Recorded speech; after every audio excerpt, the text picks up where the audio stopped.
The city of Zephora was burning. Towers that had once gleamed under twin suns now stood in blackened ruins, smoke twisting into the sky like fingers of the dead. Streets were rivers of molten metal and fire, the heat relentless.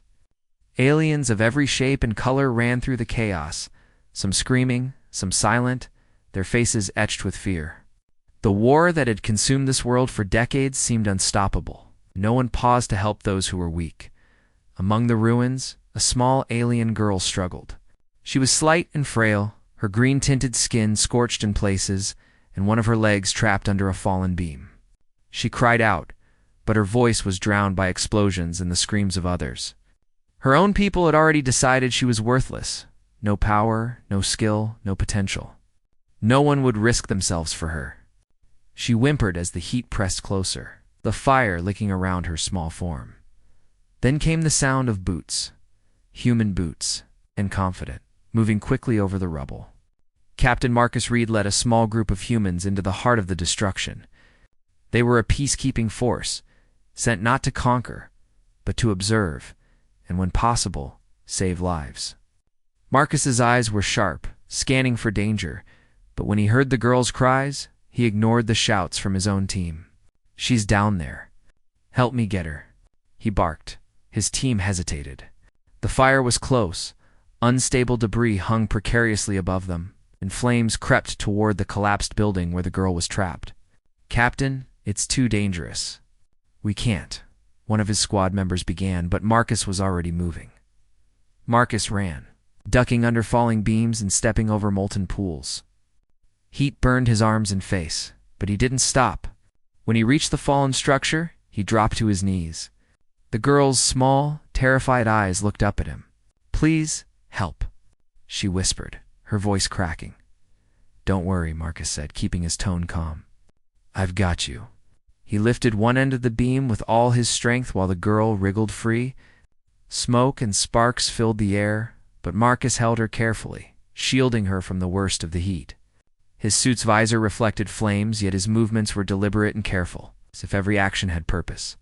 Finally, he stepped back, carrying her away from the collapsing building. The girl's tiny hands gripped his arm tightly. You saved me," she stammered. "I did what anyone would do," Marcus said, though his eyes scanned for more danger. "You're going to be okay now." The squad moved quickly, forming a protective circle around them as they navigated the streets. Marcus's human medkit was already open, and he began treating the girl's minor burns and cuts with practiced hands. Lyra, the girl, had never known kindness like this. She had been mocked and ignored all her life, and yet here was a human, treating her as though she mattered. By the time they reached a safe zone, alien observers had begun to notice. They were hidden on nearby rooftops and in distant ships, their sensors picking up the humans' actions. Marcus didn't speak to them, didn't acknowledge them. Yet every move he made broadcast a clear message. Bravery and compassion were not weaknesses. As Lyra rested on a stretcher, her injuries stabilized. Marcus looked at her with steady eyes. "You're stronger than you think," he said. "You just haven't seen it yet." The girl blinked at him, unable to fully comprehend the words. Humans were strange creatures, she thought, so different from the cold, calculating aliens she knew. Yet there was honesty in his eyes, a certainty that she had never seen before. Across the city, messages began spreading. Alien media recorded the rescue, some in disbelief. A human had risked his life for a so-called worthless alien child, and there were no hidden motives. No gain, no strategy, no deception, just action. The footage moved quickly from one system to another, faster than any fleet or army could travel. In minutes, whispers became discussions, discussions became debates, and debates began to unsettle the empires themselves. While Marcus and his team escorted Lyra to a human shuttle, the girl began to speak in halting words. "Why? Why did you help me?" "My people, they never cared." Marcus glanced at her, his face firm but gentle. "Because everyone deserves a chance," he replied. "Even if the world tells you otherwise." Lyra's eyes glistened with unshed tears. No one had ever spoken to her like that. She felt something unfamiliar, a spark of hope, feeling she didn't have words for. The shuttle lifted off the planet, leaving smoke and fire behind. Marcus stayed at the controls, scanning the horizon for threats. The alien empires were watching, and he knew they might try to follow. But for now, it accomplished what mattered most. A life had been saved as the shuttle passed through the upper atmosphere. Alien leaders convened in secret. They were powerful, ancient, and ruthless, yet they could not ignore what they saw. A single human had acted in a way none of their warriors would dare. Some whispered of bravery, others of foolishness, but all of them were unsettled. They had been so used to power being shown through violence, through dominance, that a human's courage and mercy felt alien. Back on the shuttle, Lyra rested her head against Marcus's shoulder. Will they come for me?" she asked quietly. Marcus shook his head. "Not if I can help it. You're safe with us." The journey to the neutral space station was tense. Marcus and his team knew that alien scouts might follow, curious or hostile. But they also knew that a human's courage could speak louder than any weapon. Stories of Marcus and Lyra had already spread faster than any fleet. Across multiple empires, debates raged in council chambers. Why would a human risk life for someone so weak? What did it mean about human values? By the time they entered orbit, it became clear that the effect was profound. Even minor skirmishes between alien factions slowed. Soldiers hesitated in their attacks. Commanders paused to reconsider their orders. The ripple of one human's action was causing hesitation across hundreds of systems. Marcus had not intended this, but he understood the power of what he had done. Courage, kindness, and selflessness, values often overlooked, were shifting the course of interstellar events. As Lyra looked out at the stars from the shuttle, she realized something profound. Her life, once considered meaningless, now had importance. Not because of her abilities, but because one human had seen value in her. She squeezed Marcus's hand, silently grateful. Marcus, ever observant, noticed the change in the girl. She would grow into a strong leader, he thought. Not because of her heritage or power, but because she had learned that someone believed in her when no one else did. The human shuttle docked at the station, a hub of neutral activity where humans, aliens, and other species coexisted, at least in uneasy truce. Marcus and his team moved quickly, ensuring Lyra's safety and medical attention. Alien diplomats who had arrived from nearby systems watched closely, taking notes and sending encrypted messages to their homeworlds. Every detail of the rescue was analyzed, every movement scrutinized. Meanwhile, Lyra's own people, those who had scorned her, began to hear reports. Their whispers were tinged with shame and fear. A human had acted where they had failed, had cared where they had not. The message was clear. Strength was not always in power or skill, but sometimes in courage and heart. Marcus stayed with Lyra, ensuring she understood that survival and hope were not gifts to be taken lightly. "You survived because you mattered," he told her. "And now you have a chance to make your own mark." The galaxy, though unaware of the full consequences yet, had begun to shift. One life saved, one human action. One girl pulled from fire. These were small acts in a vast universe, yet they had begun a chain reaction that would be felt across empires. Leaders who had once prided themselves on dominance now questioned their own motives. Soldiers trained to conquer paused, contemplating the strange and simple courage of humans. As night fell over the station, Lyra finally rested, her small body exhausted, but her spirit awakened. Marcus looked out at the stars, contemplating the work ahead. The fire on Zephora was not fully out, but hope had been lit. One human had proven that life, compassion, and courage could inspire more than any weapon. The galaxy was watching, and the first whispers of change were beginning, even in the darkness of a galaxy torn by war. A spark had ignited a spark that one human had carried in his heart, and one small, worthless alien girl had carried forward in hers. The story of Marcus and Lyra was only beginning. The galaxy had not yet seen anything like it. News of a human saving a so-called worthless alien girl had spread faster than any fleet or weapon could travel. Across systems, empires paused. Soldiers lowered weapons in confusion. Commanders argued in council chambers, their voices trembling with uncertainty. How could one human's act of courage unsettle centuries of power and pride? On the neutral space station, Lyra slowly began to regain strength. Her burns were healing, and her bruises were fading, but the fear in her eyes remained. She had spent her life being dismissed, ignored, and ridiculed. Yet here she was, alive because of a human who had risked everything. Marcus watched her carefully, noting every twitch and glance. He knew the real danger was not just fire or warships, but the fragile confidence of someone who had never been valued. "You don't have to be afraid anymore," Marcus said softly as he applied a simple bandage to her arm. "You survived. That's the first step. Everything else comes after." Lyra looked up at him, blinking back tears. I've never had anyone say that to me. Not even my family. Not even my teachers. They said I was useless." Marcus shook his head. "No one is useless. Some people just haven't realized it yet. And some people just need someone to show them."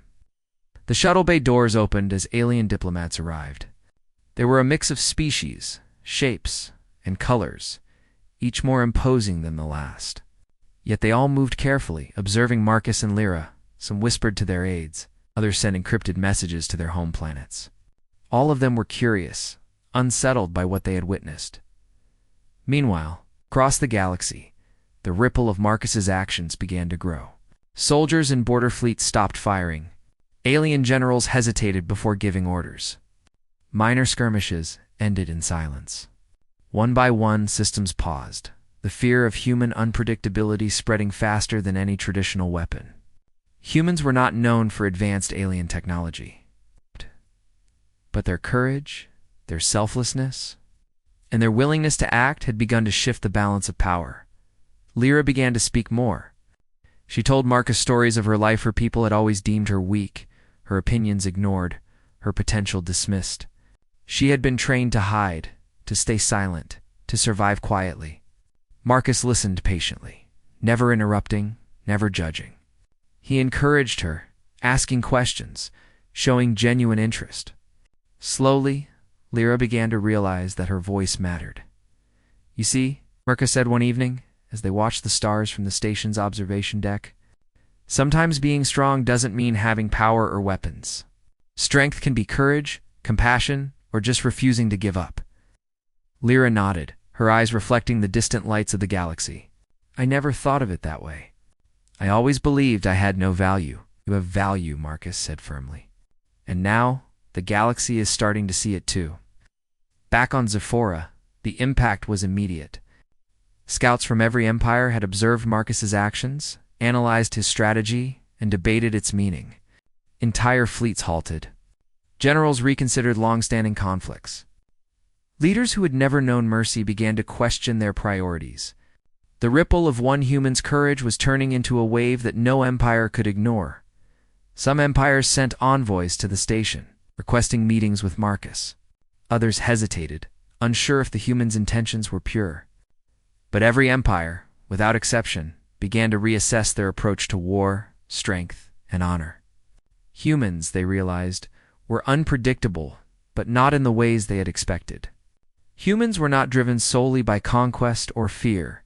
They acted for others, even strangers, even those who seemed weak or powerless. Lyra, now gaining confidence, began to assist Marcus.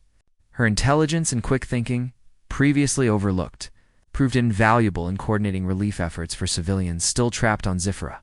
She suggested routes for evacuation, ways to stabilize crumbling structures, and methods to distribute medical supplies efficiently. Marcus listened, impressed by her insight. The girl who had been considered worthless was now proving her worth in ways no one could have imagined. The galaxy watched. Fleet after fleet paused, not out of fear of humans, but out of awe. News channels broadcast footage of Marcus and Lyra coordinating rescues, calming panicked civilians, and facing dangers without hesitation. Alien children saw the videos and whispered about the strange humans who valued life above power. Alien parents wondered if perhaps their teachings of dominance and superiority were flawed. Within hours, even the most powerful empires took notice. Councils convened, debates raged, and orders to attack were delayed. Leaders realized that humans had achieved something no weapon or fleet could. They had inspired respect, fear, and admiration through courage alone. One by one, empires began to lower their banners, not in surrender, but in acknowledgement. Earth was no longer seen as a distant, weak planet. It was seen as a symbol of unpredictable strength. On the station, Marcus observed these developments with quiet satisfaction. He did not seek glory. He had acted out of a simple belief: saving a life was the right thing to do. Yet the consequences were profound. Lyra, standing beside him, had learned a vital lesson about her own worth. Together, they had demonstrated that one act of bravery could echo across the stars. "You see what's happening?" Lyra asked, her voice filled with wonder. They're all stopping, watching, listening. They're changing." Marcus nodded. "Yes, courage is contagious. So is compassion. And humans. We act on both, even when the odds are against us." Lyra smiled faintly. "I want to help more. I want to be part of this, not just someone being saved." "That's the spirit," Marcus said. "You've learned that your life matters. Now you can show the galaxy why it matters." In the following hours, Lyra assisted Marcus in sending messages of peace and cooperation to every nearby empire. She learned to speak to diplomats, to mediate minor disputes, and to present solutions that emphasized survival and collaboration over conquest. Her voice, once ignored, was now being listened to carefully. Aliens who had once deemed her worthless now realized that she possessed insight they lacked. Marcus's team continued to work tirelessly. Together, humans and Lyra coordinated efforts to evacuate civilians from Zifra's remaining danger zones, distribute medical supplies, and restore critical infrastructure.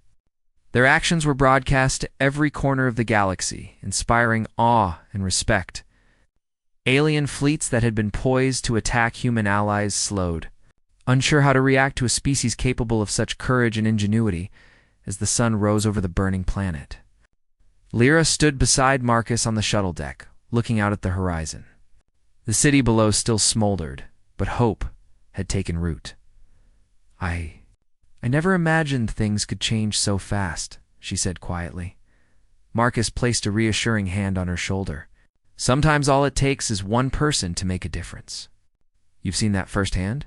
Now it's your turn to carry it forward." Across the galaxy, empire after empire paused to reconsider. Soldiers lowered weapons. Generals debated new strategies. Leaders questioned their traditions. The human example had sparked a transformation unlike any before. Courage, compassion, and selflessness had become the new measures of strength. And humans once underestimated were now a standard all others were measured against. Back on the station, Lyra felt a sense of purpose she had never known. She had been called worthless her entire life, but now she was part of something larger than herself.